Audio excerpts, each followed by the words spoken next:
The conviction that the wars in Africa were politically unwinnable led parts of the Portuguese army to overthrow the Estado Novo dictatorship in the metropole in April 1974.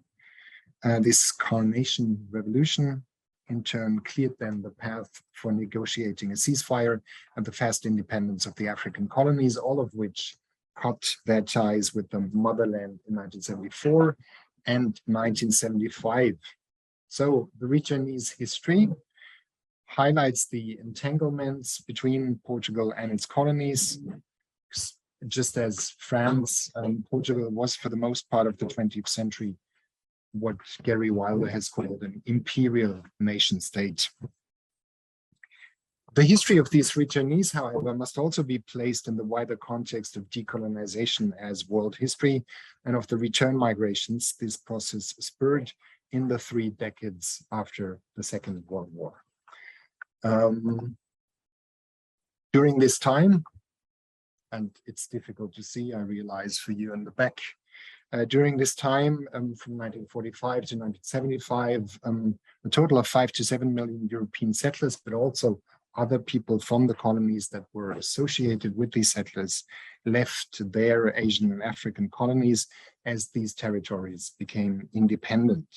Seeking refuge in their countries of origin and citizenship, they came to Belgium, the Netherlands, Italy, Spain, Portugal, France, obviously, or the UK, thus bringing empire home to Europe, as it were. Decolonization transformed these settlers whose lives had been led to the overseas empires into refugees, or so they claimed. As they fled to their respective metropoles, these fundamentally post-colonial people, hence the book's title, endured hardships in and posed challenges to the receiving societies everywhere in Western Europe. Nowhere, however, I would contend, were these challenges as dramatic as they were in Portugal.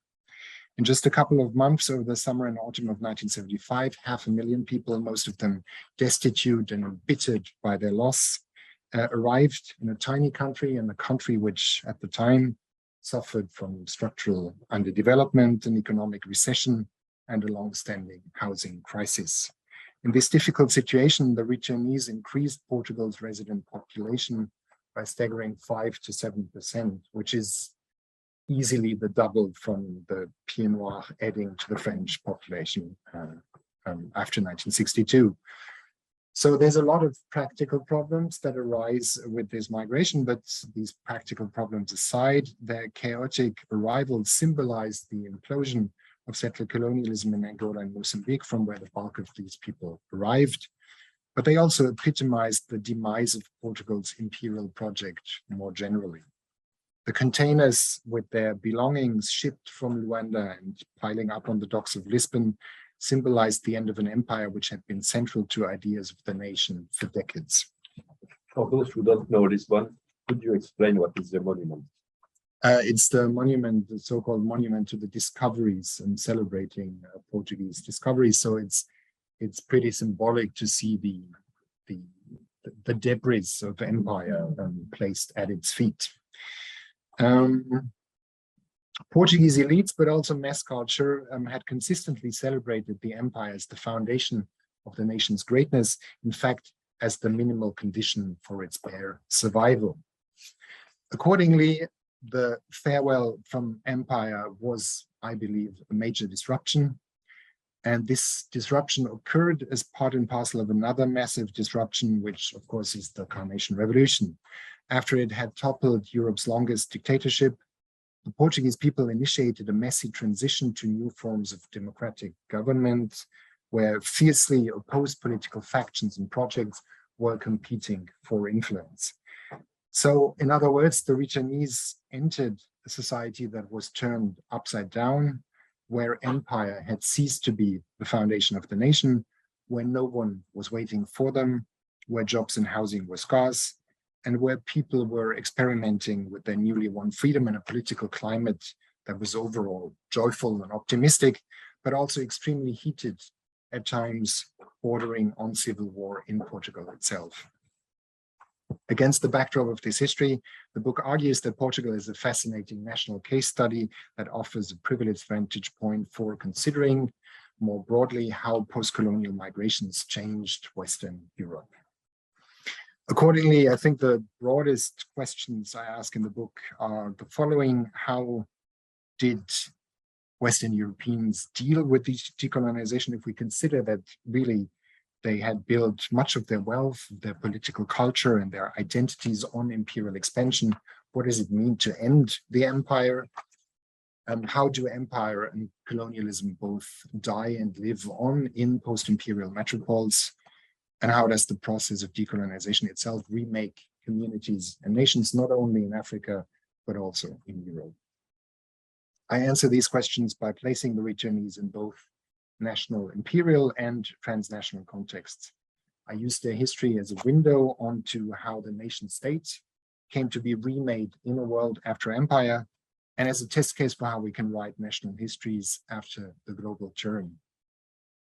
The book shows how decolonization reshaped Portugal and how these transformations echoed changes that we see in other post-imperial societies, changes in their demographic makeup, changes in the institutions of the welfare state, in notions of citizenship, race, and the national community, and in the realm of political communication and public memories. All right, second part.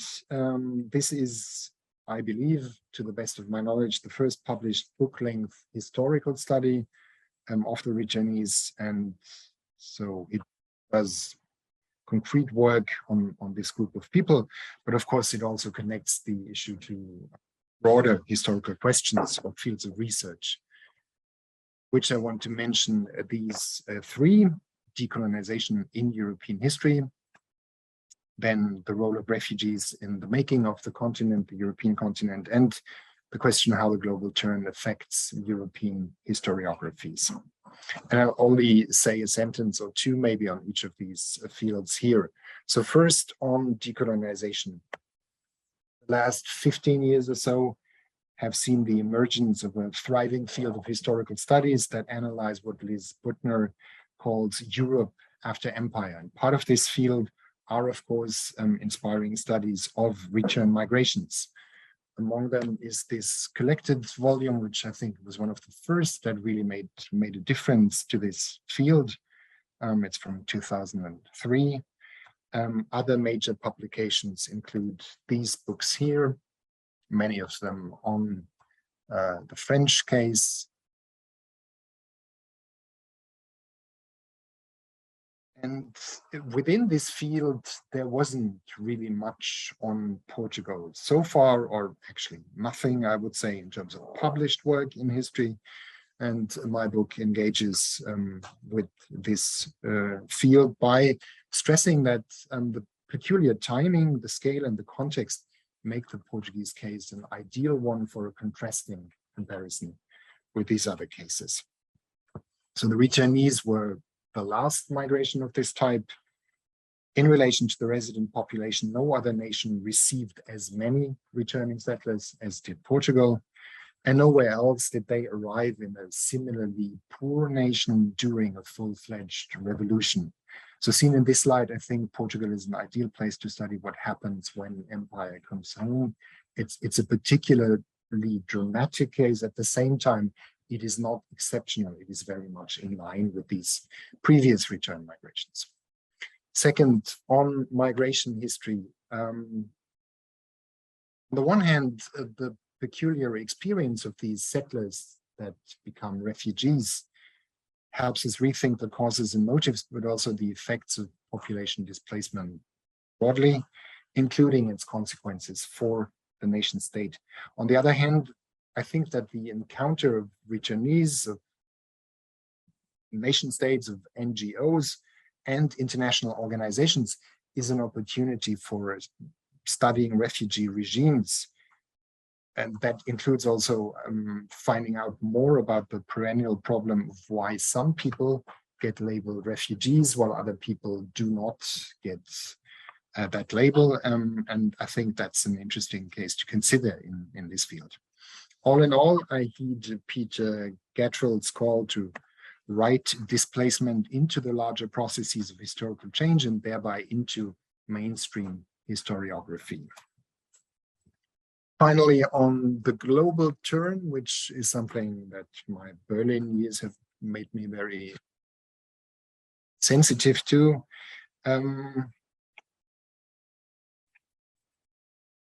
Global historians have, of course, argued that nation states did not emerge from within what they call national containers, but instead from within global contexts. So the nation in general is produced through its connection to the outside world in a way. That is a very sort of broad line of reasoning in global history.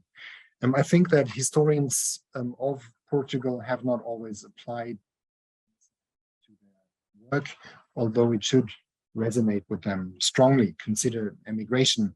Today, over 2 million out of 12 million Portuguese citizens live in diaspora communities in France, but also across all 5 continents. Conversely, immigrants from Africa, Brazil, Eastern Europe, and Asia have created a significant presence of the wider world in the country. Millions of tourists visit every year, take their selfie in front of a monument to the discoveries. And it's really the fastest growing sector of the Portuguese economy since the 1960s, tourism. The Carnation Revolution, the foundational myth of the Portuguese nation state today, was profoundly entangled with protest cultures in the global 60s beyond Portugal. Finally, of course, Portugal's empire and its demise firmly anchored the Portuguese nation state within global history. My book tries to highlight this intensely transnational dimension of Portuguese nationhood, decolonization of the Cold War, an international refugee regime, and border-crossing memory politics, all shaped both the returnees' fate and the reordering of the Portuguese nation after empire. Before I say more about all these things, 2 short remarks about, I guess, the political context of researching this book. So first, most of the research was conducted in the peak years of the financial and economic crisis in Portugal before 2015. So that was the years I went to the archives. And I think that among many other things, this dramatic austerity policies imposed by the so-called Troika, consisting of European Commission, European Central Bank, and IMF, favored a certain nostalgia of empire in the public sphere, which had been there, of course, all along in Portugal, but became a particular twist in these years. Second, however, especially after 2017, when a discussion about racism as colonial legacy first hit mainstream media in Portugal, and then later in the context of the transnational Black Lives Matter protests, such nostalgia has been challenged by the rise of anti-racist initiatives in Portugal and by a transnational decolonial movement. And I think these are just interesting contexts to keep in mind for what it meant to write this book at this point in time. Right, now for the book itself, what's in it? So I'd say that conceptual, social, political history, as well as memory history, are sort of the approaches that give their distinctive vibe to the 4 chapters of this book. And before we take a closer look, I would like to point out that the book is based on, as the saying goes, a wide range of primary sources, including archival ones. That's what historians always say, of course. But I think that's a pertinent remark to make, precise because we don't have any history books on the topic so far. The extant published literature, fabulous as it may be, is mostly from literary studies and from anthropology. And there's really good work being done there, but it's not enough, of course, from the point of view of a historian. Maybe not so relevant in this forum, but in case you're interested, here's the list of the physical archives I worked with in Portugal. I said to Camille on the bus, there's also a lot that needs to be said about how these archives are organized and how we can access them, how some information is not accessible, and how it's a different kind of research than the one I had done previously in France. It's more complicated, I guess. The book comes in 4 chapters. It's not, I think, against me here, it's not the typical Anglosphere chapters where you have 25 pages and 1 argument, punchy. It's more sort of, I guess, German chapters. They're a bit unwieldy, 80 pages, each of them, with lots of sub-chapters where things are going on. Anyway, that's the way it turned out to be. Maybe the next book will be a very Anglosphere book. We'll see. I'll say a little bit more about the first chapter and then much less about chapters 2, 3, and 4, and then I come to a conclusion.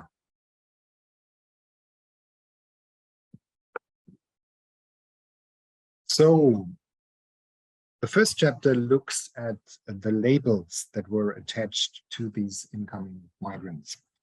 These labels were hotly contested.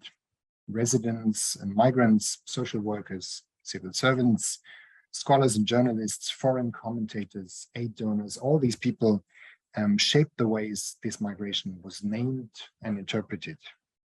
There were many labels, but the most prominent ones were returnees, which means returnees, rapatriés, and refugiados, refugees.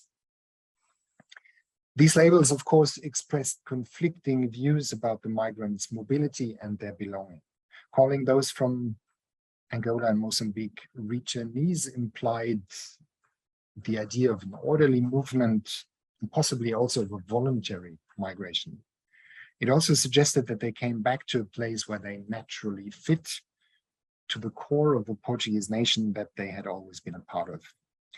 In this sense, I think the term retornados was an attempt to hide the disruption of decolonization and to naturalize the displacement it had provoked.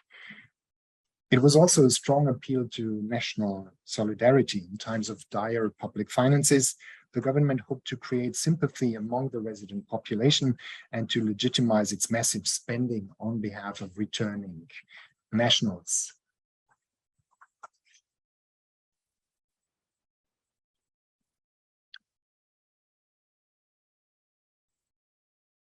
Many migrants, however, rebutted the label. They didn't want to be called returnees, retornados. They took the aid offered by state bureaucracies like the JARN and NGOs like the Red Cross, but they insisted that they were refugees, not returnees. 1 in 3 of them, they pointed out, had been born in Africa, and far from returning to Portugal, they were coming for the first time, and often they didn't feel particularly welcome. Most felt that they had been forced to leave and give up their happy lives in a tropical paradise. Many hoped they would return to Africa one day, and many proudly identified as Angolans rather than as regular Portuguese. All in all, they claimed that they had lost everything and now lived precariously in a receiving society that discriminated against them. In short, they claimed that they experienced the predicaments of the refugee condition. On some level, of course, they have a point. The chapter tracing these discourses is a sort of conceptual history, and I think it makes 2 broader points. The first one is that any discussion about refugees must deal with the productive tension that exists between actors category and analytical category. So the word refugee clearly is both. Far from expressing some objective reality, it's a claim-making device used by competing historical actors. Refugee is not a concept detached from time, place, and motivations. Rather, it is historically specific, it is relational, that means it is defined against other terms, and it is strategic. It is supposed to do something for the people who use the term. It is therefore intrinsically political, including in its definition by the 1951 Geneva Convention. At the same time, however, force est de constater que the refugee is also an analytical lens, like scholars use it in their writings. to probe different degrees of coercion in migration processes, and to conceptualize experiences of displacement. And on this level, I think the book opens a discussion, which is maybe not so interesting here, but interesting in Portugal, I believe. Are we really dealing with a forced migration as the migrants themselves claim? I think an answer comes down to the question of motives, but crucially also to the conditions and the contexts of migration. In my view, in fact, most, but not all returnees do qualify from an analytical perspective as refugees. Many of them are refugees, I feel.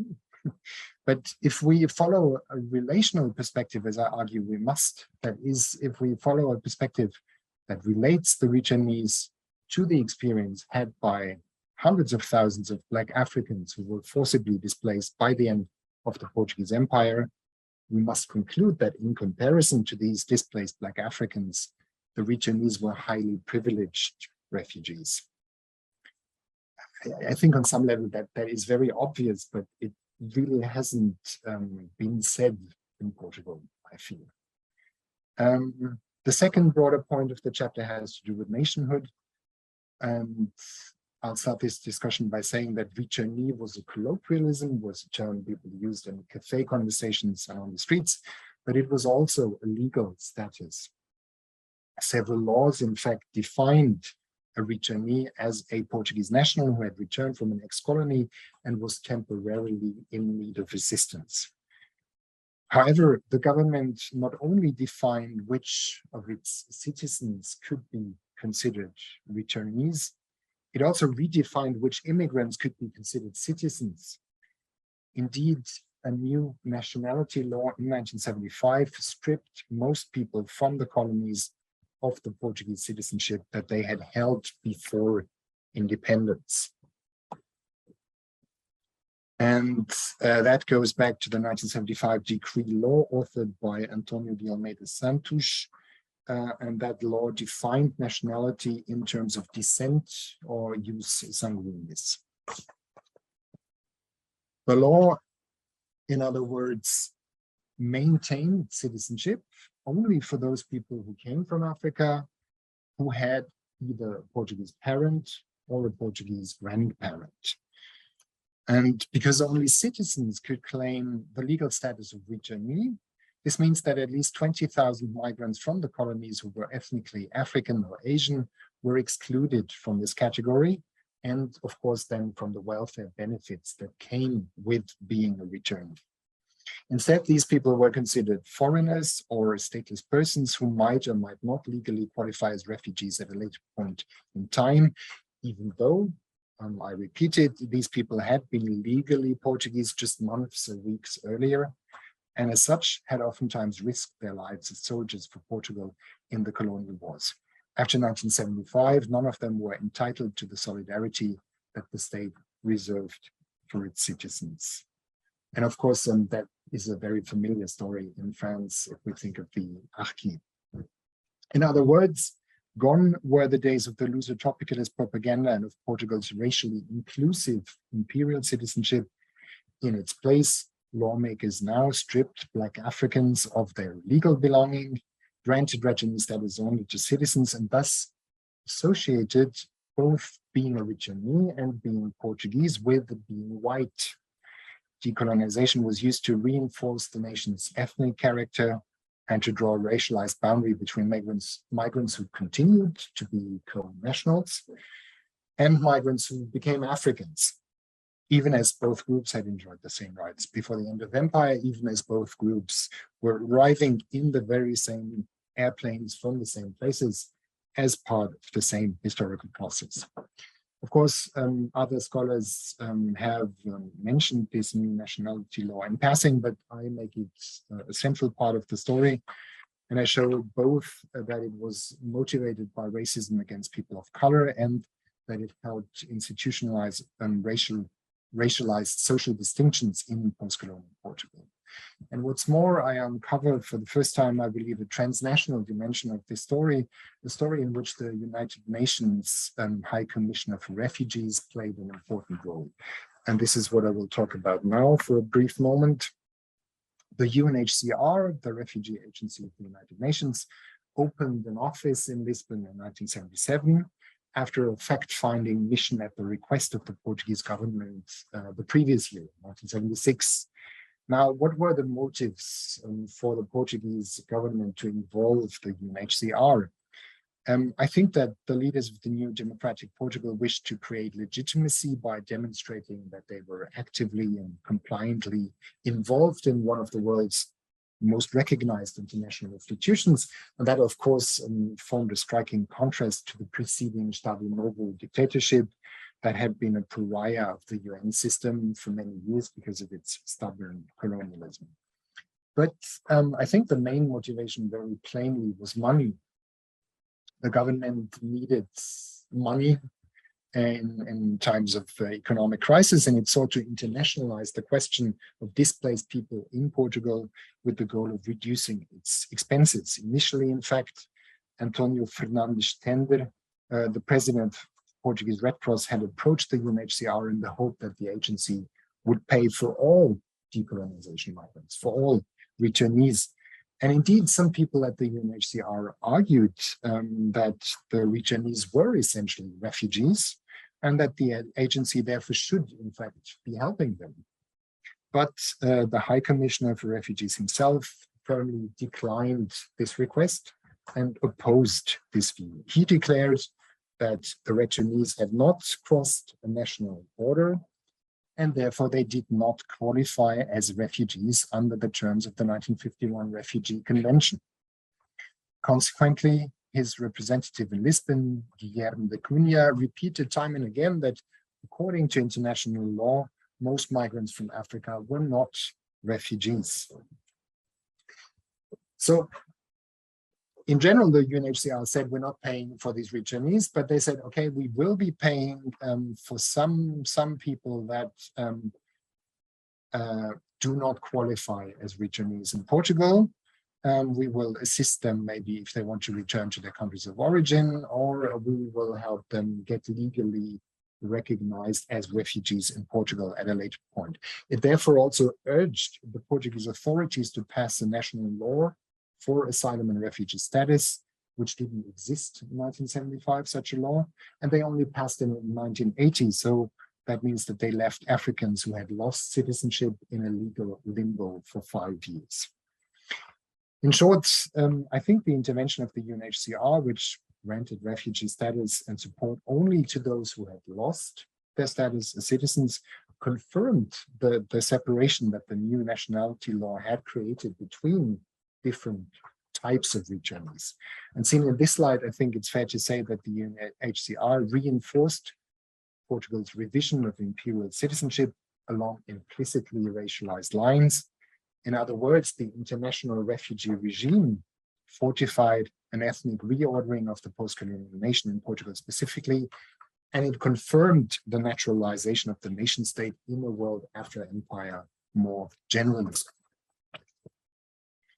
So much for the first chapter, and I promise much shorter on the chapters that are to follow. So chapter 2 is more a sort of a social history that looks at the housing opportunities provided by the state for those returnees who had no relatives to receive them, no place to stay when they. By the end of 1975, more than 30,000 returnees were provided with housing. A half year later, mid-76, the number had risen to more than 70,000, which means that the authorities directly housed around 15% of the migrant population. And that, of course, was expensive for the state. The unusual hotel guests, because many of them were put in hotels, were a strain on the state budget. But at the same time, they also provided a rescue boat for the plummeting tourism industry. Not as many people as before were traveling to Portugal in the midst of this revolution. So many hotel owners were in fact happy to receive these returns. But most importantly, I think housing them prevented social unrest and delivered on the government's promise of what they called national solidarity. The chapter brings to light both the achievements and the limits of the state's integration policy, a policy where housing is the most important field of intervention. I argue that the aid that was provided to these returnees who depended on public welfare to put a roof over their heads was a pioneering step in building a new type of welfare state in Portugal. The notion that the nation state should guarantee the social rights of its citizens aligned with the Western European model that Portuguese elites at the time wished to espouse, and the returnees helped make these new ideas about welfare and institutional realities.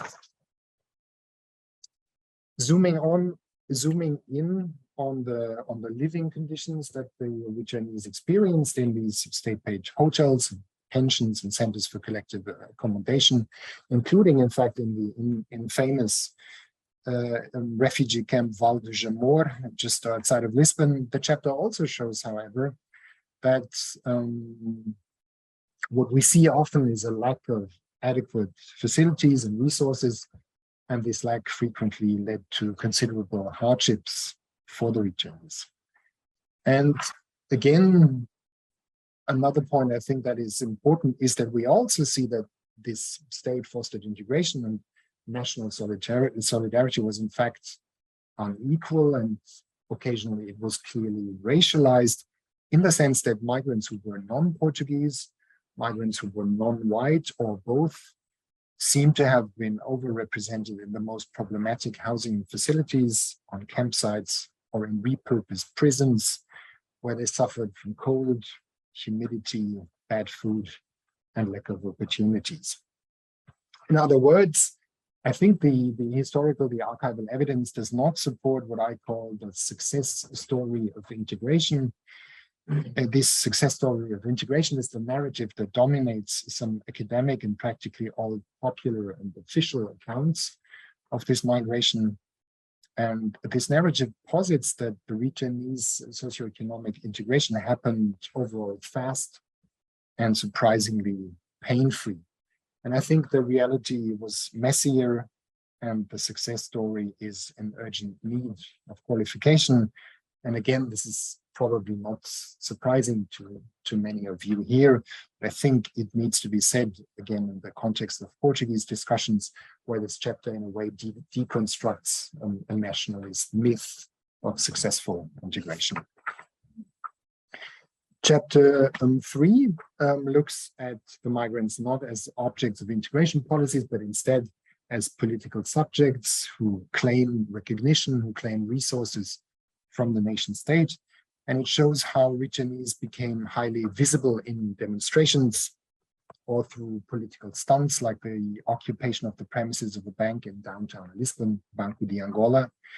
It also looks at migrant media outlets like the infamous Jornal o Retornado, whose director Arthur Ligne we have met in one of the opening slides of this presentation. So he made this illustrated weekly, a weekly that used strong language and abundant, at times shocking visuals peppered with sex and with violence. And the message of this publication was pretty simple. The returnees, it claimed, had been brave builders of empire. Decolonization was a catastrophe. And of course, the political left was to blame for this catastrophe.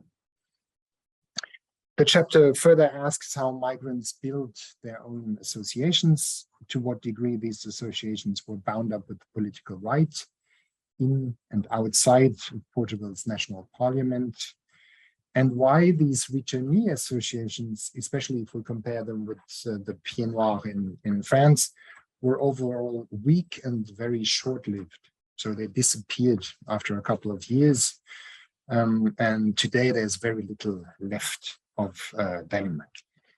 And I think one explanation is that the government, initially perceiving the mobilization of these returnees as a danger, of course, was soon able to diffuse the protests, and did so by framing migrant politics as apolitical, by using a pervasive rhetoric of national integration, by spending money on various aid programs, and finally also, and I think that's an important point, by publicly validating the returnee settler fantasies about what they imagined had been their positive role in African societies. So then we're making them sort of memorial or emotional offer, recognizing them as brave builders of empire.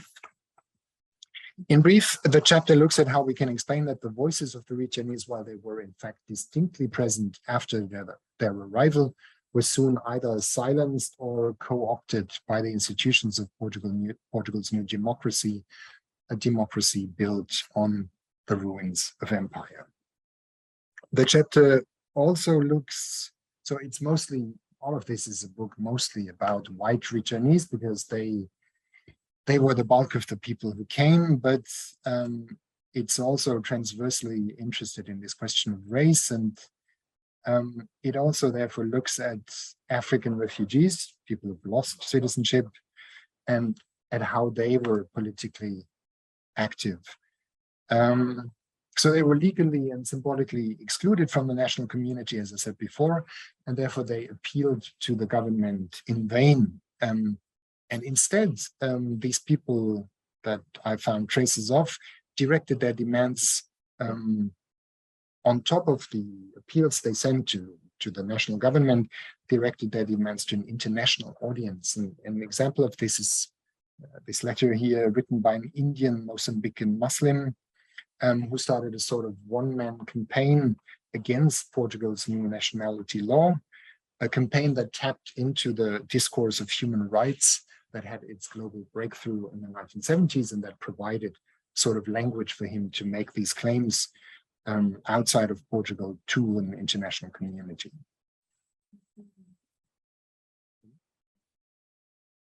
Très bien.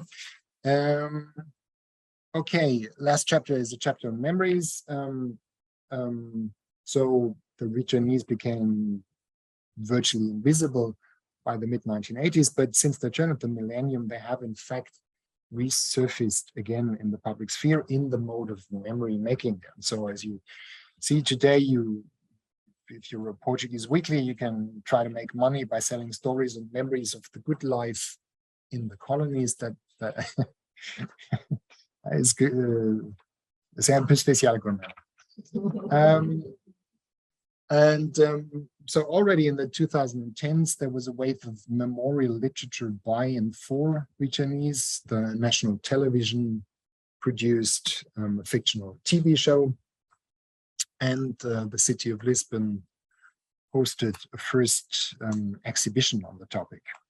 And looking at these and other manifestations of a return of the return in this sort of memorial boom, the chapter analyzes the markers of authenticity and the narrative frameworks used by various memory makers, which today, as much as in the 1980s, typically tell us the stories of traumatic loss and, again, of successful integration, sort of overcoming the trauma by successfully integrating into Portuguese society.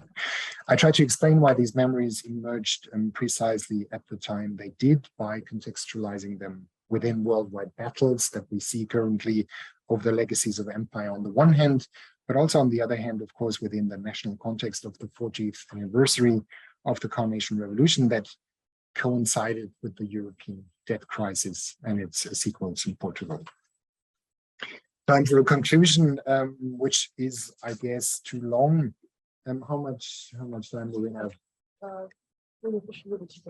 Well, 3 officially. Okay. So then I'll make it a little bit longer. So in 1951, so long before this book sets in, Portugal gave itself a new constitution. In this constitution, it stated that the colonies it had at the time would not be called colonies any longer. They would instead be considered overseas provinces of an indivisible multi-continental Portuguese nation, a little bit like the claims the French had in relation to Algeria. It's part of Portugal, this. 24 years later, in 1975, decolonization harshly terminated this distinctly imperial nationhood.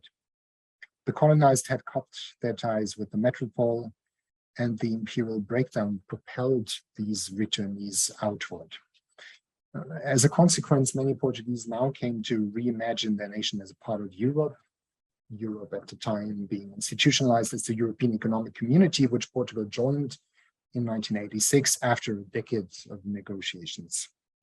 Throughout these years of transitioning into some sort of new state of being a nation in Europe, the returnees existed as a remainder and as a reminder of the earlier imperial nation, a nation that now needed to become post-imperial.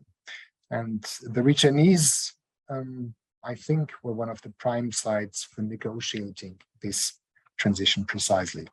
So what can we then learn from the Portuguese case about the broader questions asked in the beginning? How did Europeans deal with decolonization? I think that the short answer is they had to accept it and move on. But of course, there was no blank sheet. They moved on, but they did so carrying a legacy of empire, which was reworked in complex and often contradictory ways. Most European nations tried to sweep this legacy under the carpet as good as they could. And by calling former settlers repatriates, by calling refugees returnees, governments tried to normalize the rupture of decolonization. The problem is just that the returning settlers couldn't accept this denial, at least initially. They couldn't, because their losses weighed too heavily. Many had lost a house, a pet, a business, or a farm in Africa. All of them left behind loved ones, cherished memories, and of course, their racial privilege. To make matters worse, no one wanted to hear about their losses. Empire, which had been both the base of the nation and of their own social existence, was suddenly not a legitimate political form anymore. On the other hand, it's also true that this loss of legitimacy of empire was not total, and that, in fact, the migrants' losses were alleviated. Politicians did spend money on their integration, and they also offered an empathetic reading of their history as part of imperial history. This helped diffuse the protests and furthered their symbolic inclusion into the nation, but it also fortified the crudest colonial stereotypes, thus giving them a new lease of life in the post-colonial nation. Consider this statement by Antonio Gonçalves Ribeiro, who was at the helm of the government institution that was tasked with integrating the returnees in 1977. He declared that Portugal's imperial mission would now be turned inwards to the metropole, and that the returnees were a vanguard in this rebirth of the nation after empire. He said, "The magnificent adventure that the Portuguese people have lived through for 5 centuries outside of their primeval borders must be transplanted into the continental European space now. The returnee, through the open spirit he created in the immense African spaces in which the vast majority has successfully transplanted to their country, will cease to be the ballast of a nation in crisis and instead transform himself to be the leverage in this nation's resurrection." Journalists like the horrible Fernando da Costa sang the same tune. He declared that Portugal, depopulated as it was by decades of emigration, needed new settlers.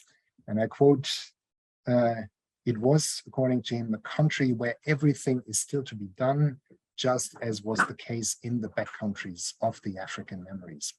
The returnees, I quote him again, were builders of empire by nature, and they were the right ones for the job, giving astonishing proof of their courage, persistence, and ingenuity. They would repeat here what they did there. They would modernize Portugal just as they had supposedly built Angola. In short, empire and colonialism were delegitimized, but they were also readapted and celebrated, and thus they both died and lived on in the post-imperial metropole. In the process, as the book shows, a new nationality law helped retract and ethnicize the country's legal and imagined boundaries. And of course, it's true that the returnees and that the African or Asian immigrants that came with them increased cultural and ethnic diversity in Portugal. But it's also true that the returnees, even if many of them felt African, embodied the country's transition from empire to a nation state that reinvented itself as European and that reinvented itself as implicitly white. Just like the rest of Western Europe, post-imperial Portugal is in part built on the racialization of the non-white African migrant as its internal other. At the same time as this retraction occurred, Portugal also expanded, set up a bureaucracy that offered integration aids, built a new welfare state, a dynamic civil society, new democratic institutions emerged, and the returnees played an important part in this process.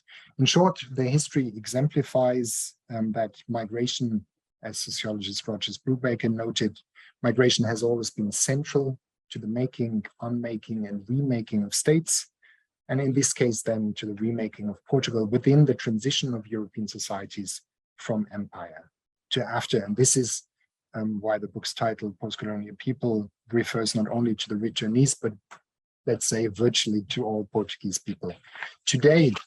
Last comment, I think, is that one takeaway of this book looks like a paradox, because decolonization and the migrations that were triggered by decolonization, they belong to global history. They are transnational processes. These processes have, however, I think, re-entrenched the primacy of the nation in Portuguese society. So transnationality has produced more nation, if you want. The Portuguese obsession with national identity has not been dampened, but rather intensified through decolonization. And that's not so much because a minority of right-wing returnees vilified the end of empire. It's mostly because the mainstream idea of the nation has been omnipresent from the earliest days of the returnees' arrival through the most recent memories of the return today. From 1975 through today, countless voices, including on the political left, have celebrated national solidarity as the linchpin of the migrants' integration. And the ideology of the national community that transpired in government statements, in the media, and in migrant activism, at the same time prepared, advanced, and interpreted the processes of migrant incorporation as they were unfolding. And it still frames the way we look at these people today. And of course, as the book shows, national solidarity was not as widespread, it was not as deep, not as miraculously effective as its propagandists would have it. But that, I think, doesn't change this basic fact. Decolonization not only established the nation state as the default unit in international relations, it also triggered an ideological and effective nation building on both sides of the colonial divide, that is in Africa and Asia, but also in Europe. And the legacies of this process are, to say the least, ambivalent. Merci.